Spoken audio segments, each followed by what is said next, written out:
ونستغفره ونعوذ بالله من شرور أنفسنا ومن سيئات أعمالنا ومن يهده الله فلا مضل له ومن يضلل فلا هادي له وأشهد أن لا إله إلا الله وحده لا شريك له وأشهد أن محمدًا عبده ورسوله يا أيها الذين آمنوا اتقوا الله حق تقاته ولا تموتن إلا وأنتم مسلمون أما بعد وقال الله تبارك وتعالى في سورة أخرى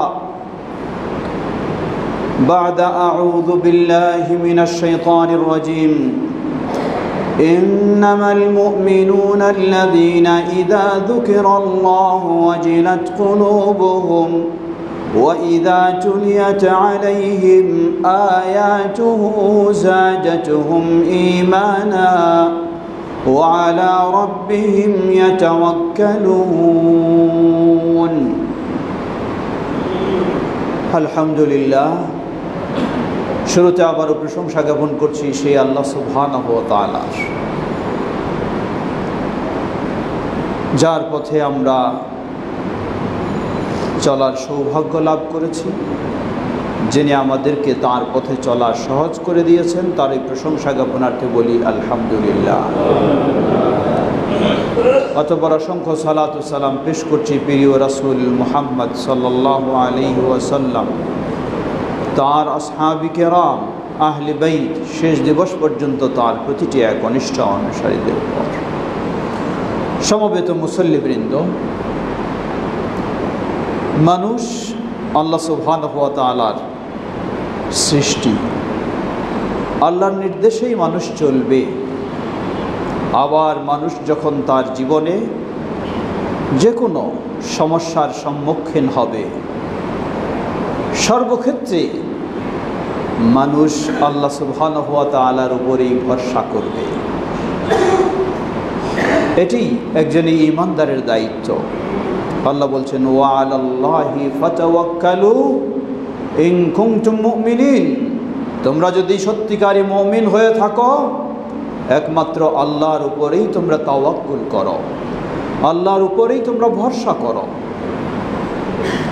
সূরা আনফালের শুরুতে আল্লাহ বলেন ইন্নামাল মুমিনুনা আল্লাযীনা ইযা যুকিরাল্লাহ ওয়াজিলাত কুলুবুহুম, প্রকৃত মুমিন হলো তারাই যাদের কাছে আল্লাহর স্মরণ করা হলে তাদের হৃদয় কেঁপে ওঠে। ওয়া ইযা তুলিয়াত আলাইহিম আয়াতুহু যাদাতুহুম ঈমানা, আর তাদের কাছে যখন আল্লাহর আয়াতগুলি পাঠ করে শোনানো হয় তাদের ঈমান বৃদ্ধি হয়ে যায়। ওয়া আলা রাব্বিহিম ইয়াতাওয়াক্কালুন, আর এই প্রকৃত মুমিনদের বৈশিষ্ট্য হলো তারা সর্বদাই আল্লাহ রাব্বুল আলামিনের উপরেই তাওয়াক্কুল করে, ভরসা করে থাকে। আমরা যেন সেই প্রকৃত মুমিন হতে পারি, আল্লাহ আমাদের তৌফিক দান করুন। সমবেত মুসল্লিবৃন্দ, নবী সাল্লাল্লাহু আলাইহি ওয়াসাল্লাম সুসংবাদ জানিয়েছেন ৭০,০০০ মানুষ বিনা হিসাবে বিনা আযাবে তারা জান্নাতে প্রবেশ করবে। কেমন তাদের বৈশিষ্ট্য? আল্লাহ রাসূল সাল্লাল্লাহু আলাইহি ওয়াসাল্লাম বললেন এই ৭০,০০০ মানুষ তারা বিনা হিসাবে জান্নাতে প্রবেশ করবে, কিন্তু ৭০,০০০-এর মাঝে একজন একটু আগেও নয়, একজন একটু পরেও নয়, ৭০,০০০-ই একসাথে জান্নাতে প্রবেশ করবে। কি তাদের বৈশিষ্ট্য? তারাও মানুষ, তারাও এই পৃথিবীতে থাকবে। আল্লাহ রাসূল সাল্লাল্লাহু আলাইহি ওয়াসাল্লাম তাদের বিশেষ কিছু বৈশিষ্ট্য উল্লেখ করলেন। খাঁটি ঈমানদার তো অবশ্যই হবে, তারপরে 4টি বৈশিষ্ট্য উল্লেখ করেছেন। লা ইয়াস্তারকুন, তারা কষ্ট পেলে, ব্যথিত হলে, অসুস্থ হলে কারো কাছে ঝাড়ফুঁকের জন্য দ্বারস্থ হবে না। এর মানে নিজে নিজে কি ঝাড়ফুঁক করতে পারবে না? পারবে। নিজে নিজে পারবে, কিন্তু অন্য কারো কাছে শরীয়তসম্মত বিষয় হলেও কারো কাছে দ্বারস্থ হবে না। দ্বিতীয়, ওয়ালা ইয়াকতাউন, তারা লৌহ গরম করে শরীরে দাগ দিয়ে সেক দিয়ে চিকিৎসা নেওয়া এটাও করবে না, কারণ এটাও আরেকজন গরম করে আপনার শরীরে সেক দিবে, অন্যজনের উপর নির্ভর করতে হয়।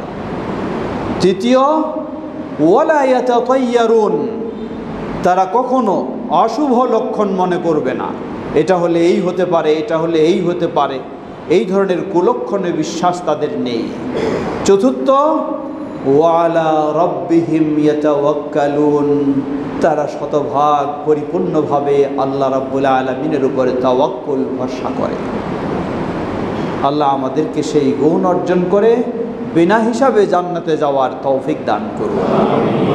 সমবেত মুসল্লিবৃন্দ, আল্লাহ সুবহানাহু ওয়া তাআলা নির্দেশ দিয়েছেন, ওয়া আলাল্লাহি ফাতাওয়াক্কালু ইন কুনতুম মুমিনিন, যদি তোমরা মুমিন হয়ে থাকো তাহলে একমাত্র আল্লাহর উপরেই তাওয়াক্কুল করো। এটি ঈমানের শর্ত।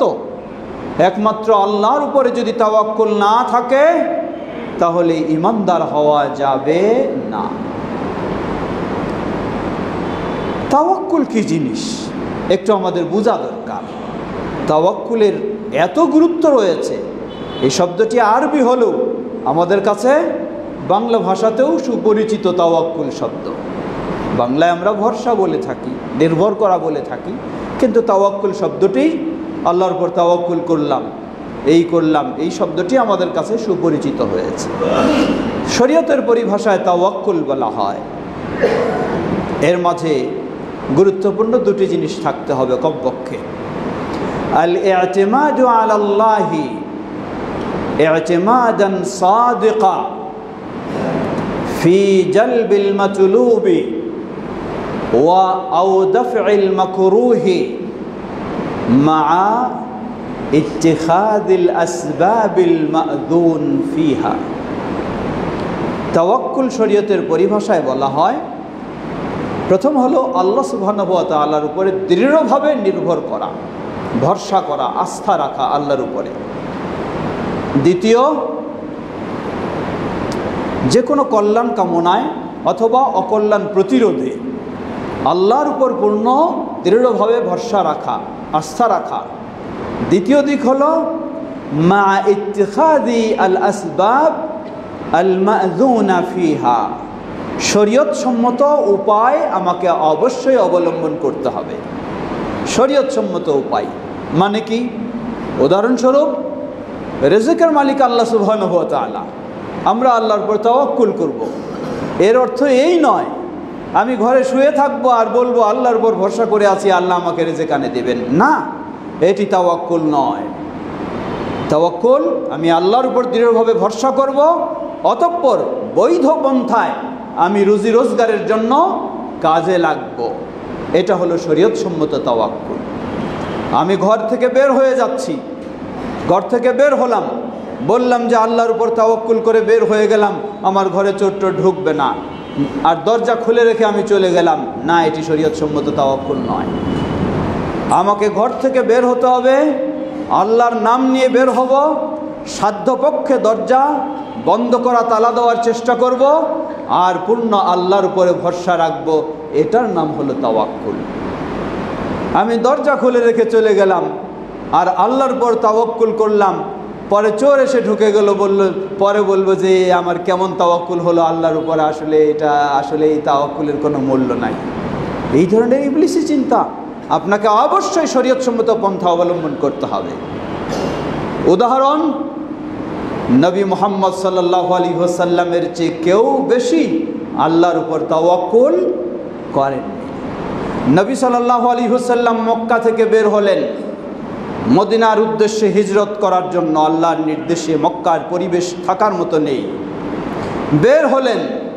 তিনি তো বলতে পারতেন আমি আল্লাহর সবচেয়ে প্রিয় বান্দা, আল্লাহর কাছে দোয়া করলে কবুল হয়ে যায়, আমি আবার লুকাবো কেন, আমি আবার গর্তে আশ্রয় নেব কেন, আমি খোলাভাবে থাকবো, মুক্তভাবে থাকবো, এটাই আমার আল্লাহর উপর ভরসা। না, নবী সাল্লাল্লাহু আলাইহি ওয়াসাল্লামের মতো ব্যক্তিও আল্লাহর উপর তাওয়াক্কুল করে বের হলেন, আবার তিনি সতর্কতামূলক তিনি গর্তেও আশ্রয় নিলেন যাতে শত্রুরা তাকে আক্রমণ করতে না পারে।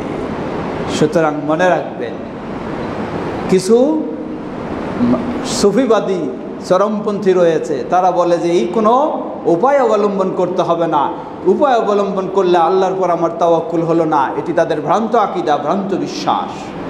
অবশ্যই উপায় অবলম্বন করতে হবে, কিন্তু সেই উপায়টা হবে শরীয়ত সম্মত। অবৈধ উপায় অবলম্বন করা যাবে না।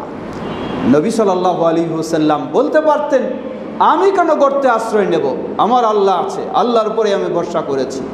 না, তিনি আল্লাহর উপর অবশ্যই ভরসা করেছেন এবং শরীয়ত সম্মত নিজেকে সেভ করার জন্য যতটুকু শরীয়ত অ্যালাউ করে সেই ব্যবস্থাও তিনি নিয়েছেন। আল্লাহ সুবহানাহু ওয়া তাআলা তাকে রক্ষা করেছেন। সেই গর্তের ভিতরে পাহাড়ের উপরে শত্রু বাহিনী ঘোরাফেরা করছে। আবু বকর সিদ্দিক রাদিয়াল্লাহু তাআলা আনহু তিনি দেখছেন, বুঝতে পারছেন যে উপরে তারা নিচের দিকে তাকালেই আমাদেরকে দেখে ফেলবে। নবী সাল্লাল্লাহু আলাইহি ওয়াসাল্লামকে তিনি ভীত হয়ে বললেন, হে আল্লাহ রাসূল সাল্লাল্লাহু আলাইহি ওয়াসাল্লাম, শত্রুরা আমাদের উপরে ঘোরাফেরা করছে, যদি নিচের দিকে তাকায় তাহলেই তো আমাদেরকে দেখে ফেলবে। নবী সাল্লাল্লাহু আলাইহি ওয়াসাল্লাম একদিকে আশ্রয় নিয়েছেন, সতর্কতা অবলম্বন করেছেন, আবার দৃঢ়ভাবে আল্লাহর উপর ভরসা রেখেছেন। তিনি বললেন, জেনে রাখো, লা তাহজান, তুমি দুশ্চিন্তা করো না, ইন্নাল্লাহা মা'ানা, আল্লাহ সুবহানাহু ওয়া তাআলা আমাদের সাথে রয়েছেন। সুবহানাল্লাহ। এই ছিল দৃঢ় মনোবল, দৃঢ় আল্লাহর উপর ভরসা। আবার তিনি চেষ্টাও করেছেন, সতর্কতা অবলম্বন করেছেন। সমবেত মুসল্লিবৃন্দ, সুতরাং আপনাকে অবশ্যই ব্যবস্থা নিতে হবে। ব্যবস্থা নেবেন না, ঘরে বসে থাকে বলবেন, তা হবে না।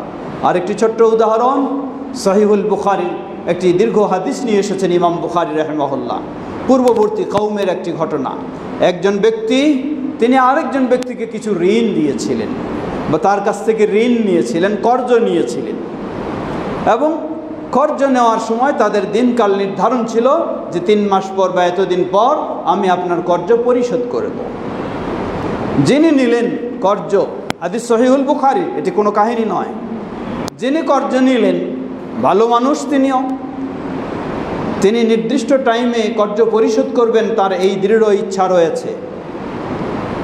কর্জ পরিশোধের সময় হয়ে গেল, এখন তিনি ওই লোককে খুঁজে পাচ্ছেন না, অথবা ওই লোক এবং দুইজনের মাঝে একটা নদী, যাওয়ার কোনো মাধ্যম নেই, পথ নেই, কিভাবে তার কাছে এটা পৌঁছাবেন?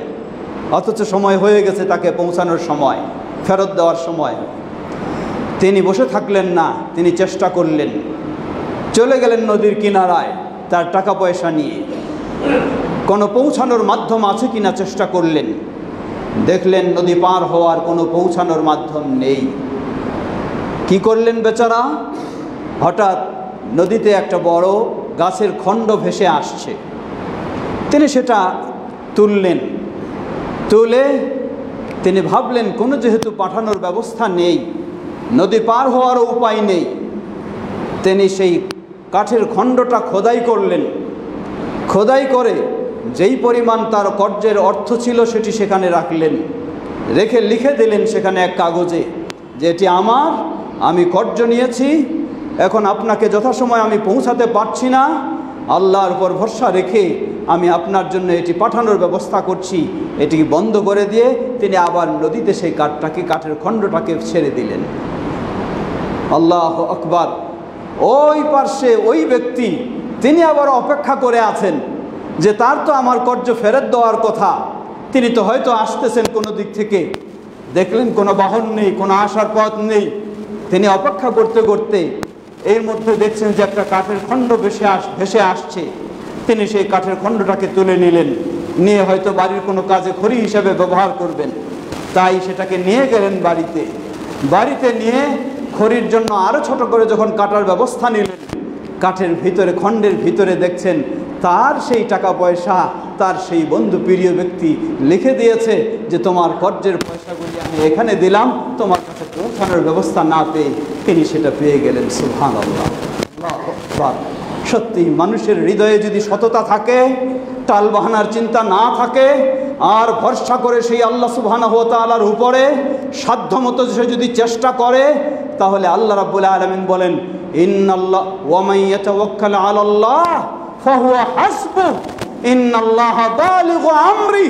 যে সত্যিকারীভাবে আল্লাহর উপর ভরসা করবে, আল্লাহই তার জন্য যথেষ্ট হয়ে যায়। সুবহানাল্লাহ, ইন্নাল্লাহা বালিগু আমরি। আল্লাহ সুবহানাহু ওয়া তাআলা তার কাজের পূর্ণতা দান করবেনই। সুবহানাল্লাহ। প্রিয় ভাইরা আমার, আসুন মুমিন হিসাবে কে কোন দিক থেকে কি করবে, আপনার বিপদের পথ তৈরি করবে, আপনার ক্ষতি সাধন করার চেষ্টা করবে, আপনাকে লাঞ্ছিত করার চেষ্টা করবে, আপনাকে ক্ষতিগ্রস্ত করার চেষ্টা করবে, আর যাই কিছু করুক না কেন, সর্বক্ষেত্রে আপনি ভরসা করবেন সেই আল্লাহ সুবহানাহু ওয়া তাআলার উপরে, এবং সত্যিকারী ভরসা করে আপনার শরীয়ত সম্মত পন্থা আপনি অবলম্বন করবেন। আল্লাহ সুবহানাহু ওয়া তাআলা সেই বাতিলকে পরাজয় করে আপনাকে প্রতিষ্ঠিত করবেনই করবেন ইনশাআল্লাহ। এটি অসংখ্য প্রমাণ। লক্ষ্য করুন, আল্লাহ সুবহানাহু ওয়া তাআলা কোরআনুল কারীমে অসংখ্য তথ্য আমাদেরকে দিয়েছেন। মূসা আলাইহিস সালাতু ওয়াস সালাম যেই সময়ে তার জন্ম, ফেরাউনের ডিক্লারেশন, গোটা রাজ্যে সাম্রাজ্যে কোনো ছেলে সন্তানকে জীবিত রাখা হবে না, ছেলে কারো জন্ম লাভ করেছে জানা গেলেই তাকে ছোট বয়সেই তাকে হত্যা করা হবে। আল্লাহু আকবার। আল্লাহ সুবহানাহু ওয়া তাআলা যাকে রাখবেন কেউ তাকে মারতে পারে না, আর আল্লাহ যাকে মারবেন কেউ তাকে রাখতে পারে না। আল্লাহ যাকে সম্মানিত করবেন যতই অপচেষ্টা করুক না কেন অপমানিত করতে পারে না। হয়তো সাময়িক কিছু, কিন্তু আল্লাহর সম্মানই থাকবে। মূসা আলাইহিস সালামের জন্ম হলো, মা অস্থির, ফেরাউনের বাহিনীর তল্লাশি চলছে, জানতে পারলেই তো হত্যা করবে। মা আল্লাহর কাছে সাহায্য চাইলেন। আল্লাহর পক্ষ থেকে মাকে নির্দেশনা দেওয়া হলো, হে মূসার মা, তুমি একটি বাক্স তৈরি করো, তৈরি করে সেখানে সন্তান রেখে আল্লাহর নামে তুমি পানিতে ছেড়ে দাও। আল্লাহু আকবার। কোনো মা কি সহজে পারবে তার কলিজার টুকরাকে এভাবে পানিতে ভাসিয়ে দিতে? কোশ্চিন কালেও পারবে না। কিন্তু মা যখন প্রকৃতপক্ষে আল্লাহর উপর ভরসা করবে, আল্লাহর উপরে বিশ্বাস রাখবে যে আল্লাহ বাঁচালেই বাঁচবে, আল্লাহ রাখলেই থাকবে, এই বিশ্বাস যখন হবে মায়ের, আর এই ভরসা যখন থাকবে, তখন তো আল্লাহ সুবহানাহু ওয়া তাআলা তাই করবে। আল্লাহর নির্দেশে তাই করলেন। মা ধৈর্য ধারণ করতে পারছেন না, তবু উপায় নেই। সন্তানকে ঘরে রাখলে তো সে নিহত হবেই, হত্যা করবেই ফেরাউনের বাহিনী। সুতরাং আল্লাহর নির্দেশে সেই বক্সে ভরে পানিতে ভাসিয়ে দিলেন। আল্লাহু আকবার। যেই ফেরাউনি হত্যা করার জন্য প্রস্তুত, সেই ফেরাউনের ঘরে আল্লাহ সুবহানাহু ওয়া তাআলা এই মূসাকে পৌঁছে দিলেন। সুবহানাল্লাহ। সেই ফেরাউনের ঘরেই পৌঁছে দিলেন। ছোট্ট বাচ্চা, মায়ের দুধ পান করা ছাড়া তাকে মানুষ করা সম্ভব নয়। কিভাবে মায়ের দুধ পান করাবে? কোন মা তাকে দুধ পান করাবে? আল্লাহ সুবহানাহু ওয়া তাআলা বিস্তারিত ঘটনা কোরআনুল কারীমে তুলে ধরেছেন। আবার আল্লাহ রাব্বুল আলামিন সেই মূসা আলাইহিস সালামকে দুধ পানের কারণে তার মায়ের কাছেই আবার আল্লাহ ফিরিয়ে দিলেন। সুবহানাল্লাহ। কিন্তু এটি ফিরিয়ে দেওয়া হলো যেই ফেরাউন নির্দেশ দিয়েছে ছেলে সন্তানদেরকে হত্যার, সেই ফেরাউনেরই ব্যবস্থাপনায় আবার তার মায়ের কাছে ফিরিয়ে দেওয়া হলো। সুবহানাল্লাহ। এভাবেই আল্লাহ সুবহানাহু ওয়া তাআলার উপরে যে ভরসা করে আল্লাহ রক্ষা করেন। লক্ষ্য করুন, আল্লাহ রাব্বুল আলামিন আরও বিষয় তুলে ধরেছেন। ইব্রাহিম আলাইহিস সালাম, খলিলুল্লাহ, যিনি ইব্রাহিম আলাইহিস সালামের বিরুদ্ধে সকল মুশরিকরা ঐক্যবদ্ধ হয়ে গেল, একমাত্র তিনি একাই তাওহীদের পক্ষে। এরপরেও তিনি আল্লাহর উপর ভরসা করে সংগ্রাম চালিয়ে যাচ্ছেন। সকল মুশরিক ঐক্যবদ্ধ হয়ে ইব্রাহিম আলাইহিস সালামকে দুনিয়া থেকে শেষ করে দেবেন। ইবলিস এসে সুপরামর্শ দিল, বিশাল অগ্নিকাণ্ডের ব্যবস্থা হলো। এই অগ্নিকাণ্ডে নিক্ষেপ করা হবে ইব্রাহিমকে, একেবারে নিশ্চিহ্ন করে দেওয়া হবে। ইব্রাহিমের মতো কেউ কথা বলার জন্য আর পৃথিবীতে সুযোগ না পায়, তাই দৃষ্টান্তমূলক প্রকাশ্যে অগ্নিকাণ্ডে নিক্ষেপ করে তাকে জ্বালিয়ে পুড়ে শেষ করা হবে। আল্লাহু আকবার। ইব্রাহিম আলাইহিস সালাতু ওয়াস সালাম, তার ভরসা অন্য কোনো শাসকের উপরে নয়, অন্য কোনো ক্ষমতার উপরে নয়, অন্য কোনো অর্থের উপরে নয়, অন্য কোনো মানুষের উপরে নয়, তার ভরসা একমাত্র আল্লাহ সুবহানাহু ওয়া তাআলার উপরে। ওই অগ্নিকাণ্ডে যখন তাকে নিক্ষেপ করা হলো, তিনি শুধু একটি বাক্য উচ্চারণ করেছিলেন, হাসবুনাল্লাহ, দুনিয়ার কারো প্রয়োজন নেই, আমার আল্লাহ আমার জন্য যথেষ্ট। সুবহানাল্লাহ, এটি শুধু উচ্চারণ করেছিলেন। আল্লাহ সুবহানাহু ওয়া তাআলা সেই আগুনকে নির্দেশ দিলেন, খুনি বারদাও ওয়া সালামা, হে আগুন, তোমার ক্ষমতা কোথায়? তুমি কিভাবে জ্বলতে পারো আমি যদি তোমাকে জ্বলতে না দেই? ইব্রাহিমের জন্য তুমি হয়ে যাও বারদাও ওয়া সালামা, তুমি আগুন নয়, তার জন্য হয়ে যাও ঠান্ডা, তার জন্য হয়ে যাও সালামা, শান্তিপূর্ণ হয়ে যাও। সুবহানাল্লাহ, তাই হয়ে গেল। আল্লাহু আকবার। সুতরাং জীবনের সকল ক্ষেত্রে ভরসা করুন আল্লাহর উপরে, সাহায্য চান আল্লাহর, এবং শরীয়ত সম্মত পন্থা যেটা রয়েছে সেটি অবশ্যই আপনাকে অবলম্বন করতে হবে। পিছানোর কোনো সুযোগ নেই, অন্যদিকে চিন্তা করার কোনো সুযোগ নেই। আল্লাহর উপর ভরসা করে শরীয়ত সম্মত পন্থা অবলম্বন করে আপনাকে অগ্রসর হতে হবে। আল্লাহ আপনাকে বিজয় দেবেনই। ইবাদাল্লাহ রাহিমাকুমুল্লাহ, সাল্লাল্লাহু তাআলা নবিয়িনা মুহাম্মদ ওয়া আলা আলিহি ওয়া সাহবিহি আজমাইন।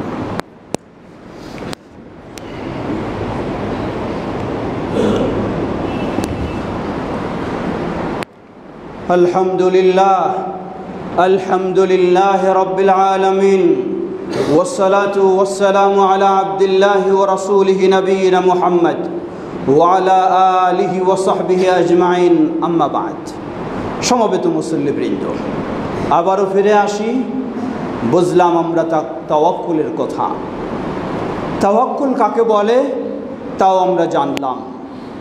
তা শুধু আল্লাহর উপর ভরসা করে চুপ করে থাকা নয়, আল্লাহর উপরে ভরসা করা পূর্ণভাবে এবং শরীয়ত সম্মত পন্থা অবলম্বন করা অবশ্যই করতে হবে। এটার নাম হলো শরীয়তের পরিভাষায় তাওয়াক্কুল।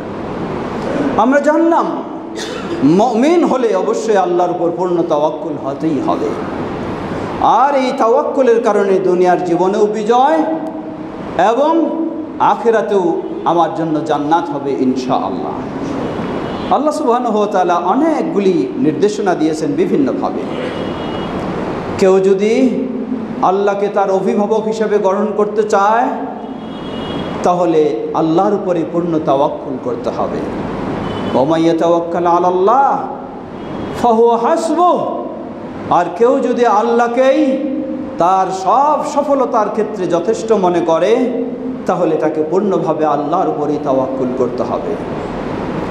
সেই নবী সাল্লাল্লাহু আলাইহি ওয়াসাল্লাম সুসংবাদ দিয়েছেন, কেউ যদি বিনা হিসাবেও জান্নাতে যেতে চায় তাহলে তাকে সর্বোচ্চ আল্লাহর উপরেই তাওয়াক্কুল করতে হবে।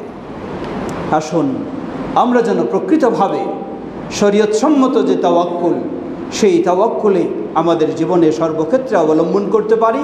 আল্লাহ আমাদের তৌফিক দান করুন। তাওয়াক্কুলের প্রকারভেদ রয়েছে। তাওয়াক্কুল সাধারণত তিন প্রকার। প্রথম হলো তাওয়াক্কুল ইবাদাতিন ওয়া খুদুইন। যেই তাওয়াক্কুলটা হলো পরিপূর্ণ একটা ইবাদত, ভরসাটা পরিপূর্ণ ইবাদত। যে কোনো বিষয়ের ক্ষেত্রে কোনো কল্যাণ কামনায় বা অকল্যাণ প্রতিরোধে আপনি পরিপূর্ণ আন্তরিকভাবে দৃঢ়ভাবে ভরসা রাখবেন একমাত্র আল্লাহ সুবহানাহু ওয়া তাআলার উপরে। এটা হলো তাওহীদ। আর এই পূর্ণ ভরসাটা যদি আল্লাহর উপরে না হয়ে অন্য কোনো ব্যক্তি বা গোষ্ঠীর উপরে হয়, যেটি আল্লাহর উপরে হওয়া উচিত, তাহলে এটি হয়ে যাবে পরিপূর্ণ শিরক, শিরকে আকবার, বড় শিরক। দ্বিতীয় প্রকার তাওয়াক্কুল, আল্লাহ সুবহানাহু ওয়া তাআলা প্রতিটি জিনিস মাধ্যমে সেগুলিকে বাস্তবায়ন হয়। উদাহরণস্বরূপ প্রতিটি জিনিসের পিছনে আল্লাহ সবাব রেখেছেন, মাধ্যম রেখেছেন, উপায় রেখেছেন। উদাহরণস্বরূপ, আপনি একটা জব নেবেন, একটা চাকরি নেবেন, কিন্তু চাকরি তো আপনার ঘরে বসে হবে না, কোনো কোম্পানির কাছে আপনাকে যেতে হবে, গিয়ে সেখানে চাকরি অনুসন্ধান করতে হবে। এই ক্ষেত্রে এটা আপনার রুজির মাধ্যম, রুজির পথ। এই ক্ষেত্রে আপনার তাওয়াক্কুল কি? এই ক্ষেত্রেও আপনার তাওয়াক্কুল হবে শুধু আল্লাহর উপরেই, যে আমি কোম্পানির কাছে গেলেই কোম্পানি আমার রুজির ব্যবস্থা করে ফেলবে, এটা নয়। ব্যবস্থা আমার আল্লাহর উপরে কাছ থেকে হবে, তবে আমাকে চেষ্টা করতে হবে, সেই চেষ্টাটা আমি শুধু করছি, এতটুকুই বিশ্বাস থাকবে। কিন্তু কেউ যদি আল্লাহর চেয়ে কোম্পানির উপরে বেশি দৃঢ় হয়ে যায়, বেশি বিশ্বাসী হয়ে যায়, বেশি ভরসা করে ফেলে, তাহলে এটি হবে শিরকে আসগার, ছোট শিরক হবে। অতএব কোম্পানির কাছে আমি যাব, আমি চাকরির তালাশ করব, এটি শরীয়ত আমাকে অনুমতি দিয়েছে, কিন্তু এটারই উপরে আমি পূর্ণ ভরসা করব না। পূর্ণ ভরসা আমার আল্লাহ সুবহানাহু ওয়া তাআলার উপরে। তৃতীয় এই প্রকার তাওয়াক্কুল, এটি মূলত আপনি একজন বড় ব্যবসায়ী, আপনার ব্যবসা দেখাশোনার জন্য আরেকজনকে প্রতিনিধি নিযুক্ত করেছে। এই প্রতিনিধির উপরে আপনাকে কি করতে হবে? নির্ভর করতে হবে, সে যেন সুন্দরভাবে ব্যবসা চালাচ্ছে কিনা ইত্যাদি। এটিকে প্রতিনিধি বলা হয়, যেটি আরবি হাদিসের কোরআন সুন্নাহর ভাষায়, শরীয়তের ভাষায় ওয়াকিল বলা হয়। তার উপর আপনাকে একটা আস্থা রাখতে হবে। এই আস্থা প্রকৃত যে আল্লাহর উপর তাওয়াক্কুল, সেটির পরিপন্থী নয়, এটি শরীয়তে বৈধ। আপনার একটা জিনিস কাউকে বিক্রি করার জন্য আপনি প্রতিনিধি হিসাবে দায়িত্ব দিলেন, এটি শরীয়ত অনুমতি দিয়েছে। এটি হলো প্রতিনিধি নিয়োগ করা, এবং সেই প্রতিনিধির উপরে একটা আস্থা রাখা, ভরসা রাখা, যে সে আপনার জিনিসগুলি সুন্দরভাবে ব্যবস্থাপনা নেবে। এটি শরীয়তে বৈধ, অনুমতি রয়েছে, শরীয়তে এই ব্যবস্থা রয়েছে। তবে অবশ্যই সব কিছু সুসংরক্ষিত হচ্ছে কি না, এটার জন্য আপনি ভরসা করবেন আল্লাহ সুবহানাহু ওয়া তাআলার উপরে। আমরা যেন এই তাওয়াক্কুলের বিষয়টি ভালোভাবে উপলব্ধি করে নিজের ঈমানকে মজবুত করার জন্য এবং দুনিয়া ও আখিরাতের কল্যাণ লাভ ও অকল্যাণ থেকে মুক্তির জন্য প্রকৃতপক্ষে আল্লাহর উপর তাওয়াক্কুল করতে পারি। আল্লাহ আমাদের সে তৌফিক দান করুন। মা বোনদের ক্ষেত্রেও একটি স্মরণ করে দিচ্ছি, শুধু মা বোনদের নয়, সকলের জন্যই। তাওয়াক্কুলের অনেকগুলি সাইড রয়েছে। প্রথমে বলেছিলাম ঘর থেকে বের হওয়া। ঘর থেকে বের হওয়ার ক্ষেত্রে একটি ঘরের নিরাপত্তার বিষয় রয়েছে, দ্বিতীয় হলো আপনি বের হলেন, আপনার বাইরের নিরাপত্তার বিষয় রয়েছে। দুটোর ক্ষেত্রেই আপনাকে তাওয়াক্কুল করতে হবে আল্লাহ সুবহানাহু ওয়া তাআলার উপর। ঘর থেকে যখন বের হবেন, ঘরটার নিরাপত্তার জন্য আপনি যেমন তালা দেওয়া বা যা প্রয়োজন সেগুলি সাধ্যমতো ব্যবস্থা করবেন এবং আল্লাহর উপর পূর্ণ ভরসা রেখে সাহায্য চাইবেন।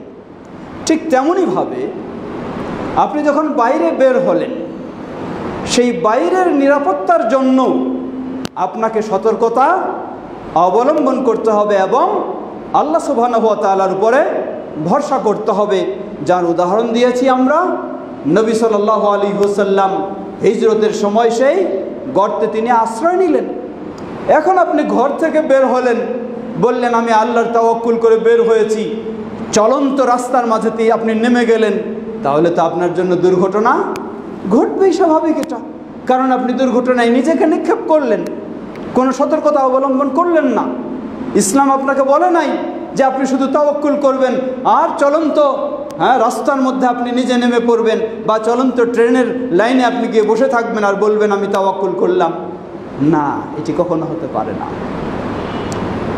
এজন্য আমরা বলবো আপনার ঘরের নিরাপত্তার জন্য প্রয়োজনীয় ব্যবস্থা নেবেন ও আল্লাহর উপর ভরসা করবেন, এটি হলো শরীয়তসম্মত তাওয়াক্কুল। বের হওয়ার সময়ও আপনি আল্লাহর উপর ভরসা করবেন, শরীয়তসম্মত ব্যবস্থা নেবেন, সেটি হলো তাওয়াক্কুল। মা বোনেরা রয়েছেন, ঘর থেকে বাইরে বের হলে যদি সন্তান সম্ভবা মা হন, তাহলে কত রকমের কত কিছু করে থাকেন। কেউ লোহার খণ্ড সাথে নিয়ে বের হন যাতে জিন শয়তানের আক্রমণ না হয়, আরও কিছু, কেউ ম্যাচের বক্স সাথে নিয়ে বের হন, আবার কেউ কোনো তাবিজ কবজ নিয়ে বের হন, না হলেও কমপক্ষে ছোট বাচ্চাদের বাম কপালে টিপ দিয়ে বের হন যেন সেই জিন শয়তানের আক্রমণ থেকে রক্ষা পেতে পারেন। তা কি সম্ভব? কোশ্চিন কালেও নয়। আল্লাহ রাসূল সাল্লাল্লাহু আলাইহি ওয়াসাল্লাম কি তাওয়াক্কুল শিক্ষা দিলেন লক্ষ্য করুন। সহিহ মুসলিমের হাদিস, তিনি বলেন যখন কোনো মুসলিম তার ঘর থেকে বের হবে সে বলবে বিসমিল্লাহ ওয়া তাওয়াক্কালতু আলাল্লাহ, সুবহানাল্লাহ, বলবে বিসমিল্লাহ, আল্লাহর নামে বের হলাম, ওয়া তাওয়াক্কালতু আলাল্লাহ, এবং আমি আল্লাহর উপর তাওয়াক্কুল করলাম, ওয়ালা হাওলা ওয়ালা কুওয়াতা ইল্লা বিল্লাহ, আর আল্লাহ সুবহানাহু ওয়া তাআলা ব্যতীত কারো কোনো শক্তি সামর্থ্য নেই। নবী সাল্লাল্লাহু আলাইহি ওয়াসাল্লাম বললেন কোনো মুসলিম যখন তার ঘর থেকে বের হওয়ার সময় এই দোয়া পাঠ করার সাথে সাথে তার ঘরের বাইরে যে জিন শয়তান তাকে আক্রমণ করার জন্য অপেক্ষায় ছিল, এই দোয়া শোনার সাথে সাথে জিন শয়তানেরা একে অপরকে বলা বলি শুরু করে, কাইফা বিহি ওয়াকাদ হুদিয়া উকিয়া, তোমরা কিভাবে তার জন্য অপেক্ষা করছো, অথচ সে আল্লাহর নামে বের হওয়ার কারণে, আল্লাহর উপর ভরসা করার কারণে সে তো তোমাদের আক্রমণ থেকে নিরাপদ হয়ে গেছে। সুবহানাল্লাহ। আসুন সকল ক্ষেত্রে আমরা প্রকৃতপক্ষে যেন আল্লাহর উপর তাওয়াক্কুল করে নিজেদের ঈমানকে সুন্দর করে নিতে পারি। আল্লাহ আমাদের সকলকে সে তৌফিক দান করুন। ইবাদাল্লাহ রাহমাকুমুল্লাহ, আল্লাহুম্মা সাল্লি আলা মুহাম্মদ ওয়া আলা আলি মুহাম্মদ কামা সাল্লাইতা আলা ইব্রাহিম ওয়া আলা আলি ইব্রাহিম ইন্নাকা হামিদুম মাজিদ। আল্লাহুম্মা বারিক আলা মুহাম্মদ ওয়া আলা আলি মুহাম্মদ কামা বারাকতা আলা ইব্রাহিম ওয়া আলা আলি ইব্রাহিম ইন্নাকা হামিদুম মাজিদ। اللهم ارض عن الخلفاء الراشدين وعن سائر أصحاب نبيك الكريم. اللهم أعز الإسلام والمسلمين واخذل الكفرة والمشركين ودمر ديارهم. হে আল্লাহ, আমাদের দেশ সহ পৃথিবীর সর্বত্র ইসলাম ও মুসলিমদেরকে সমুন্নত করুন। পৃথিবীর সর্বত্র মুসলিমদেরকে কোরআন সুন্নাহর পথে এগিয়ে আসার তৌফিক দান করুন। সেই নির্যাতিত মাজলুম মুসলিমদেরকে আল্লাহ হেফাজত করুন। আমরা নিশ্চয়ই কিছুটা অবগত হয়েছি সেই সৌদি আরব তৌহিদ ও সুন্নাহর দেশ। সৌদি আরবের বিশেষ উদ্যোগে মুসলিম অমুসলিম সব দেশগুলিকে তারা এই পথে এগিয়ে নিয়ে আসতে সক্ষম হয়েছে আল্লাহর ইচ্ছায়, যে সেই ফিলিস্তিনের রাষ্ট্রকে সুপ্রতিষ্ঠিত করা এবং যুদ্ধবিরতির সেই ক্ষেত্রে আমরা সেই সৌদি আরবের জন্য দোয়া করি। আল্লাহ এই তৌহিদের দেশটিকে আল্লাহ হেফাজত করুন, সেই ফিলিস্তিনের মুসলিমদেরকে আল্লাহ হেফাজত করুন, এবং সেই ঘাতক সন্ত্রাসীদেরকে, ইহুদিদেরকে আল্লাহ তাদের ষড়যন্ত্রে আল্লাহ তাদেরকে ধ্বংস করে দিন। আমাদের এই দেশকেও আল্লাহ হেফাজত করুন। মুসলিমদেরকে তাওহীদ ও সুন্নাহর পথে আল্লাহ চলার তৌফিক আল্লাহ দান করুন। আমাদের মাঝে উপস্থিত অনুপস্থিত অনেকে অসুস্থ রয়েছেন, আল্লাহ আমাদের সকল অসুস্থদেরকে পরিপূর্ণ সুস্থতা দান করুন। অনেকে বিপদগ্রস্ত রয়েছেন, আল্লাহ তাদেরকে বিপদ থেকে পূর্ণ মুক্তি দান করুন। আমাদের প্রিয়জন বাবা মা ভাই বোন যারা বিদায় নিয়ে চলে গেছেন, আল্লাহ তাদের ভুল ত্রুটি ক্ষমা করে তাদেরকে জান্নাতুল ফেরদাউস নসিব করুন। আর আমরা যেন প্রকৃত মুমিন হয়ে আল্লাহর উপর পূর্ণ ভরসা করে আমরা যেন তাওয়াক্কুল করে সঠিক পথে আমরা চলতে পারি, আল্লাহ আমাদের জন্য সেটি সহজ করে দিন। আমাদের সন্তানদেরকে আল্লাহ ইসলামের পথে চলা সেই আলোকে যেন আমরা গড়ে তুলতে পারি, আল্লাহ আমাদের সকলকে সে তৌফিক দান করুন। সুবহানাকাল্লাহুম্মা ওয়া বিহামদিকা আশহাদু আল্লা ইলাহা ইল্লা আনতা আস্তাগফিরুকা ওয়া আতুবু ইলাইক। কাতার সোজা করে নিন।